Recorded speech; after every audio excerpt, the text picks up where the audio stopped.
Hey guys, for Arrow, Season 5, Episode 5, Human Target, and I was definitely looking forward to this episode. This season, I think, has been on a roll so far, and especially with last week's episode, just the way things ended up, with the Diggle storyline, now not concluded, but now part of the main storyline. I was looking forward to seeing really where that was going to go, Church being more to the forefront, and this episode for me, I know I said last episode was great. This was right up there with last week's episode. I really love this episode overall. Just some really great stuff going on here. I think we had a really interesting story here. I think this is really the episode that really started to get things moving. There were parts of this episode that honestly felt like a mid-season finale. It really did. But let's just get into this episode because I'm loving where the season is headed. And I really do like that the season, so far at least, isn't really that unpractical. Arrow likes to do that a lot where they like to get very big and stuff like that, but this season seems very practical and I really do like that. But let's just get into this episode because there definitely is a lot to talk about.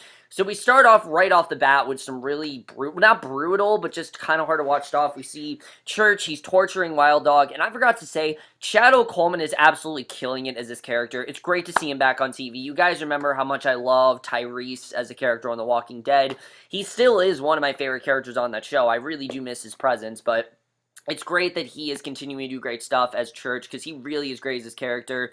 Wild Dog promises that he's not going to crack, and I have to say, I've given Wild Dog shit in the past few episodes. This is the episode where I'm really starting to like him as a character. I think if they continue to do what they're doing with the team that they did in this episode, they're really going to get us to like the team more, because again, these are characters that we don't really know, so by spending more time with them, I mean, that's the way to do it. I mean, these are going to be our new team members, and Wild Dog promises that there's nothing he's going to do to make him crack, but Church says that it's not the pain that will break Wild Dog, it's the fear of what's going to come next, because Wild Dog doesn't really know what he's in for, he doesn't really know what Church is going to do to him, and the way that Church is mentally torturing him in this episode is overall very interesting. I like that it was a lot of mental torture and not, complete physical torture. I like that overall. So meanwhile, Oliver and his team are searching the streets for a way to find Church, and after getting a vague lead, they return to the Arrow Cave, and Oliver introduced the team to Diggle. Now, I thought that Diggle was going to be, away from the team and deal what he's dealing with, but no, he's kind of more like a counselor,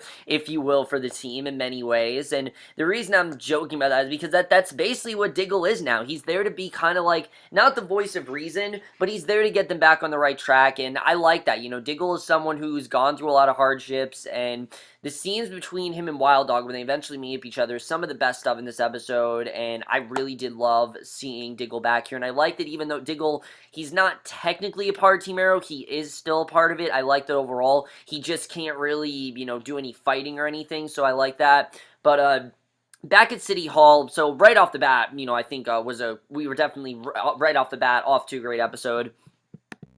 But back now, depleted anti-crime units, which obviously is now in danger because we know that there's someone going after them, Church is going after them, and while Thea reminds Oliver that he needs to work on getting a 4/5 majority for a zoning proposal that they need to get through. And I like this. I like seeing Oliver doing stuff as the mayor. That's one of the problems I have with last season, that while we saw him as the mayor, it wasn't really talked about as much. It was very glanced over, like, oh, I'm doing this or I'm doing that. I like this season we're actually seeing that stuff happening. The show's remembering that Oliver is the main character. We want to see all the, the goings-on of Oliver. That's what we want to see. So in a flashback, Anatoly and the other leaders of the Brodva induct Oliver into the Russian mob, and I thought it was really interesting to see him just, learn the ways of the Brodva. The fact that he has to it's kind of like when he was part of the League of Assassins, when he had to, strip his name and forget all his family, things like that. Well, that's what they tell him to do. They tell him, look, forget your family, forget everything. They even tell him that his mother and sister are dead, and I think it's really showing why Oliver was so fucked up in the head in the first season. I mean, it's the Brodva that really did this to him, and you're definitely seeing this here. The way he kind of has to strip any sort of connection he has with anyone just so he can be part of this Brodva, I found very fascinating, and it really did get us into some really juicy stuff with the Brodva. I'm really loving where the flashbacks are going. I'm still in this episode, they're still going strong.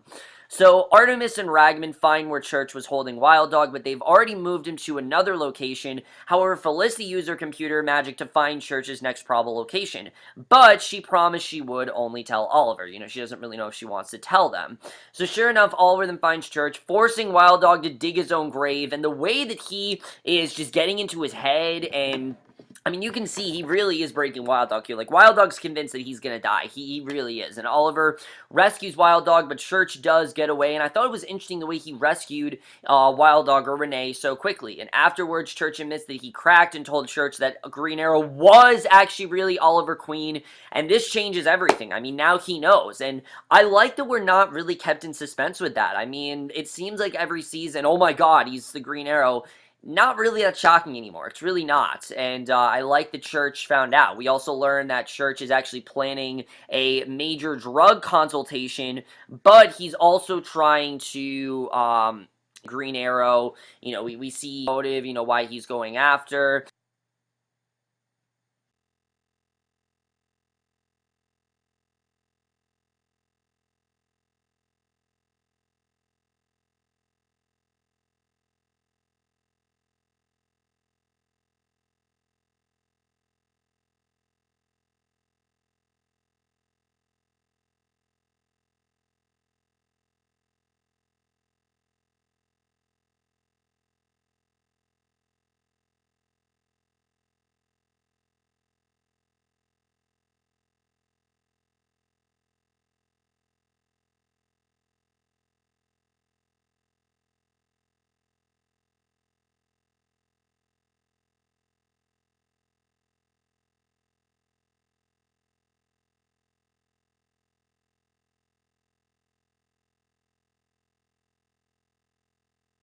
So back at the Arrow Cave, Oliver sends his team to protect various members of his friends and family because now the Church knows that Green Arrow and Oliver are the same person. This really worries Oliver. I mean, he's worried that someone's going to come after Laura. I mean, again, this is the reason why Laura was killed, and him being a lot more aware of that, I think, is one of the reasons why Oliver is just a lot more resourceful this season. Not that he wasn't last season, he's just not taking any chances. He's doing whatever he can to guard his family. He's making sure that he's okay. I mean, he is as focused on that as ever, and I think that's really one of the things that's really driving the season very well. And Oliver then asks Diggle to debrief Wild Dog and get more details on Church's plans, which this is the perfect way to make use of Diggle. And I like that, again, there isn't that big reunion episode where everyone's come back together in Team Arrow, because that's just not the way things are going. Diggle's a part of Team Arrow, but he's really just there, like I said, to mentor. And Diggle also suggests an ally to help turn the tide on Church and says he'll be there in 24 hours because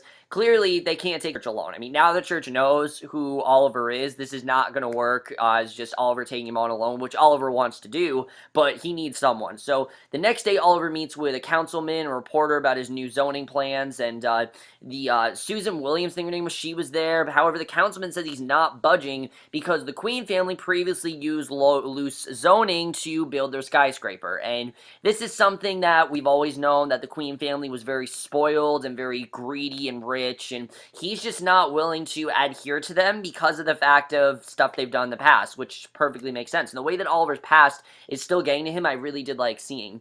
But we see Felicity's new boyfriend, who is still whatever to me. I'm just not really into Detective Malone, I guess his name is, after an afternoon hookup, that she got a promotion, that he actually got a promotion to the anti-crime unit. And Felicity lies, says that Oliver knows who he is, and this obviously scares Felicity, knowing that the anti-crime unit is, right now in danger, and that people are getting shot, and all this stuff is going on. I mean, this is a really bad situation. I don't want to see Detective Malone killed, mainly because I don't want to see Felicity and Oliver happen again. I'm worried that that's what they're going to do. I don't want to see them do that. But Detective Malone is a character. It's just kind of boring to me. They're not really doing much with him to make him that interesting. He's really the only flaw I have with this season, honestly. Other than that, though, I don't really have much of a problem. He's just kind of whatever to me. He's not a bad character. He's just very bland.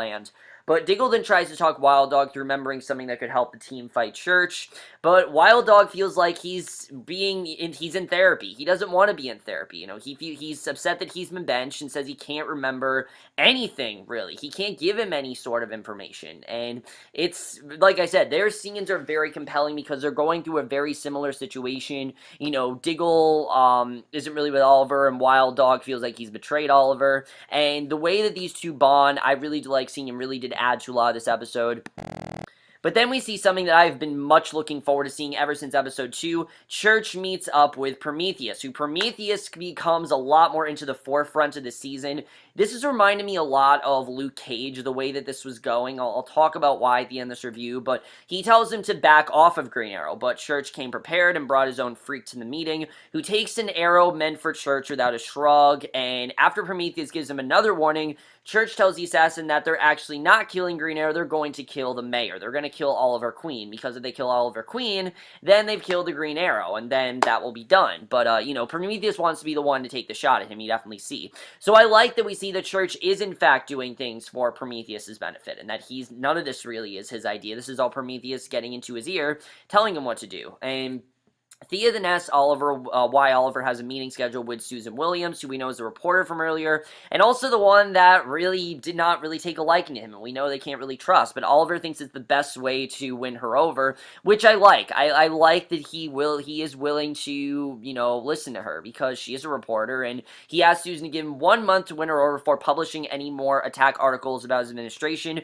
and she actually agrees, and I think it's a very reasonable agreement. I mean, she doesn't know much about him. He has a bad reputation, but he could be a lot better, and I definitely do agree. I think that's the best thing to do is to give him a month, and I like that things seem to be going well there. And Oliver, honestly, even in these scenes, is such a badass. He really is. I mean, he's back to that badass persona. He's no longer that, oh, I don't kill, I don't do this. Like, he's no longer lazy. I think he's been kind of lazy the past few seasons, and he's a lot more resourceful and just a lot more focused, and you definitely see that.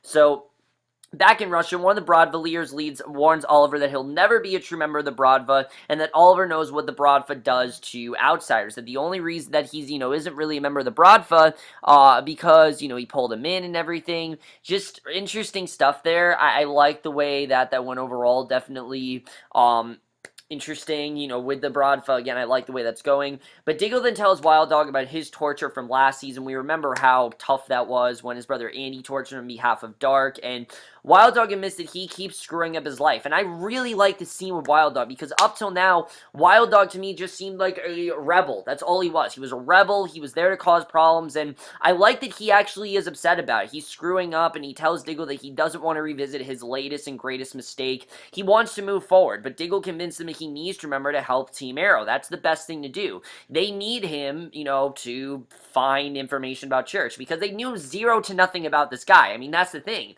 That's the reason why they're completely outnumbered, because they know absolutely nothing about Church. All they know is that he's coming for the Green Arrow, and that he's been their target. They know zero to nothing about him, and they want to know, what Wild Dog remembers. So he's still not budging, we see.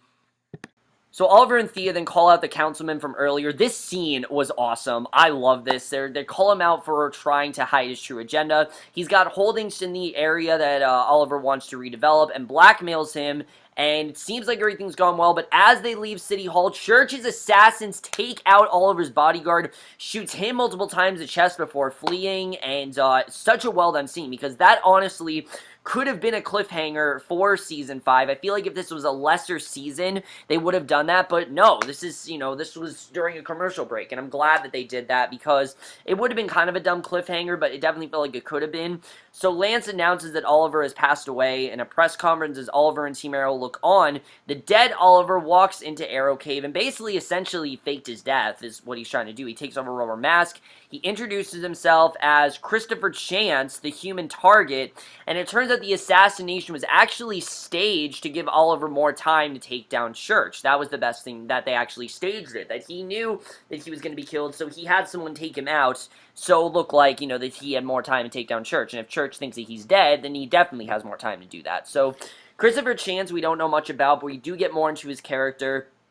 Back in Russia, Oliver tells Anatoly that he's moping over a woman, presumably Laurel, which, at this time these two were dating. So Anatoly tells Oliver to call her, and afterwards, Oliver sees a woman getting harassed by some other Brodva members and leaves after them to get some air, we see. So Oliver then thanks Chance for posing as him for the day. Chance tells Oliver that Oliver has a great life and that Oliver should call Susan, and casually mentions that Felicity's moved on with her life, so he should too. This is something that Oliver really hasn't talked much about. We've heard about Oliver and Felicity's relationship, but he hasn't really thought, oh, I need to move on. And I like that Chance is telling him, dude, you need to move on. I mean, yeah, this was something in the past, and yeah, it's sad what happened and everything, but you need to move on. And I mean, yeah, he does. So I really like seeing that. Diggle then gets Wild Dog to remember his time at Church's headquarters, which causes Wild Dog to realize that he actually knows what Church's plan is. He finally admits it, and I like the way that Diggle was able to calm him down, because again, they're going through very similar circumstances. So Oliver confronts Felicity about her new boyfriend, admits that he was hurt, she didn't tell him, and Felicity says that she doesn't know whether things with her new boyfriend is serious. Because to me, it just seems like a booty call. I will definitely say that. It seems like a very sexual relationship, but their talk gets cut off from a text from Diggle. Wild's Dog Intel gives them a time and place for Church's big play to consolidate Star City's drug trade. Wild Dog initially wants to sit out the fight, but Diggle convinced him to suit up. And I like that Diggle didn't make him sit out. I like that he's telling him, no, you have the information, you go, you do this on your own. I like seeing that. Well, not on your own, but go fight him I like seeing that. So Church then meets with the other drug lords before Team Arrow shows up. While Mr. Terrific and Artimus fight the assassin, Wild Dog goes after Church for a second time. Church gets away from Wild Dog, but Green Arrow catches up to the drug lord in a hangar, and he brings him down. Church then warns Oliver about Prometheus before Green Arrow knocks him out, and now Oliver has information about him. So you definitely get the sense that Church knows more what's going on, and also the human target gets the upper hand on the assassin by posing as one of Church's goons, and then shooting him. Just a really cool scene overall. I love the way that was done. Really awesome action. That's something that this season is just doing really well. Really good action so far. Really loving it. So the next morning, Oliver reveals that he was actually still alive and says that faking his death led to the police taking down major drug operations in several cities. Afterwards, Oliver thanks Human Target for his help. He then tells Felicity that they both need to move on, and it's really obvious that there's still sparks between the two. You can definitely tell. I mean, definitely there's something going on there, which I hope these two don't get back together. I think they can't really be together right now. Maybe later in the series, just not now. Now's not the time. Back in Russia, Oliver confronts the two Broadville members, but it turns out it was actually an assassination attempt. Luckily, the Broadville leaders, the one who wanted Oliver dead earlier, they show up, they kill his two thugs, then walks away before pulling off his face and revealing himself to be the human target, which is how these two know each other before. And knowing this is not the first time that the human target posed as Oliver, I thought was really cool to see. So Anatoly comes out, says that he knew the other mobster wanted him dead, and that was his way of taking care of it. By the way, I forgot to say, human target was actually played by Will Travel, who, played Will on Jessica Jones. Not a huge fan of the character, but it was cool to see him because he's a really good actor, and I like what we saw of him here, so I hope we see more of him because he was really good. But Susan then meets, but then we get a very interesting scene. Susan meets up with a federal agent who gives her a photo of Oliver in Russia when he was supposed to be on an island. So this is really cool. I really like this overall. Because everyone's saying, oh, the flashbacks are very hollow, they are not really relevant. This makes them relevant. I love this. I love the way that Susan is digging up intel on Oliver. I love the way that she's realizing what's happening with him in Russia. They said there was going to be a very interesting connection between the two, and the way they actually have thought about it and are actually connecting the two together, I think is really cool, and it's kind of a way we haven't really seen the show do before. The last time they really did that was with Oliver and Slade, and they're kind of doing that here, and I definitely really do love the way they're doing that. When the show connects the flashbacks to what's actually going on, I love it. I love it when the show does that. I've said it many times, but I'm going to reiterate again. I love it when the show does that. But then we get to the ending, which the ending of this episode I absolutely love. Like I said, very much reminded me of Luke Cage. Church is now in prison. He's going to prison at least. Prometheus arrives. He takes down the entire envoy, and you're thinking, okay, he's going to free Church, and he's going to try to, convince Church to do something. But Church tells Prometheus that Oliver is the Green Arrow, and tells him that, look, I have the Green Arrow. I can do what you need for me. I can be of use to you. But Prometheus just murders him at the end of the episode. Church is dead. Prometheus has the upper hand, and that's the end of Church, it seems. And I was shocked to see this, but yeah, Church is dead. Prometheus is now going to be our main villain, and that is the way this episode ends. Really great stuff overall, guys. Let's just get in this episode because I definitely do have stuff to say about it. So, let's just talk about this. Like I said, to me, this very much felt like Luke Cage. The way the spoiler if you haven't seen Luke Cage, which I am going to continue watching that show, actually. I'm going to probably finish the season this week, because I want to finish it before The Crown comes out on Friday. I definitely want to finish it. spoiler if you haven't seen Luke Cage, as you know, Cottonmouth started off as a villain, and then it turned into, I believe, Diamondback is now the new villain. That very much reminds me of this. The difference is we didn't see Diamondback, we only heard about him, but Church and Prometheus were very much like that. Church seemed like he was going to be our big villain, but no, now it's Prometheus, and I'm worried that Prometheus isn't really going to be as good as a villain. I mean, we don't know much about him. He seems like he has a personal vendetta against the Green Arrow. We just don't really know what that is. But I do like where he's headed, where he's killing everyone, things like that. He actually is straight up killing them. I like that. I just hope we don't get into Ra's al Ghul territory, because that really pissed me off in Season 3, what they end up doing with him, but we'll have to see. Definitely that's going to be interesting. I don't like repeated storylines, but Prometheus in general, Oliver now knows about him, so definitely there's going to be some sort of confrontation between these two. I don't really know where this is going to go, but how long does Prometheus know about Oliver, and who the hell is Prometheus? We don't really know. I don't think Prometheus is really his name, and I like that it's a human. I like that it's not some creature. It is a real person, and I like the way it's going. That definitely is interesting. This whole thing with Susan, I think, is so fascinating. The way that they are tying this into the flashbacks, the way they haven't really done it before, I'm all for it. You know, she definitely has beef on Oliver. She wants to know what happened with him in Russia, and the more that we find out, definitely this is going to really tie into what's going on in the flashbacks. Definitely that's going to be very interesting. That's why, but that's also reasons why people like Amanda Waller aren't around, because that gives her less convenience to find out what happened. If she bumped into Amanda Waller, then she might know. It definitely makes me wonder if Anatoly is going to actually come back in the present. I definitely could see that happening, but we'll have to see. I have a feeling he's going to, but we'll have to see. Are we going to see the human target again? I hope so. I definitely really like we saw the human target. It very much reminded me of Constantine last year. Remember how we saw Constantine episode 5 of season 4, and we see another ally of Oliver's past in this season. I thought it was cool the way they did that, and I really like what we saw of him. I just hope we see more of him in you know, the rest of the season, because I really like what we got with him here. He was definitely really good. So really good stuff with the human target. I'm really hoping that Felicity and Detective Malone do start something, because I just don't want Oliver and Felicity back together right now. I think it's just too much drama. I like where we are right now with them being just friends, and I think they're just better as friends. I think it became very much of Felicity wearing the pants and Oliver being a pussy, and I just don't want any of that. I feel like the season is better than that, and I don't want to see Oliver, you know, just giving to Felicity constantly. It's just not really a fun show to watch.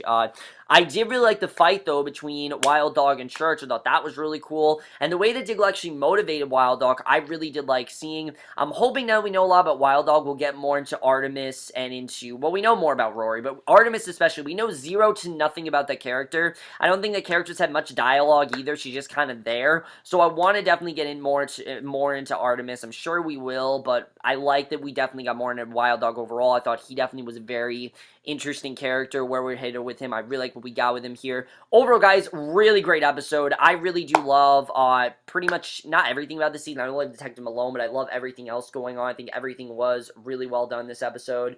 It also makes me wonder if Oliver's going to move on. You know, he needs to remember what, you know, what Chance actually said to him, because it is true. He does need to move on. You know, Felicity and him broke up. He needs to move on. But that's my review. Hope you are enjoying it. Let me know what you guys thought of this episode overall. Loved your thoughts on it. I really did love this episode. And we'll see you guys in my next one, which will be for tonight's episode of American Horror Story Roanoke, which I am definitely looking forward to. And I will see you guys for that. Okay, bye.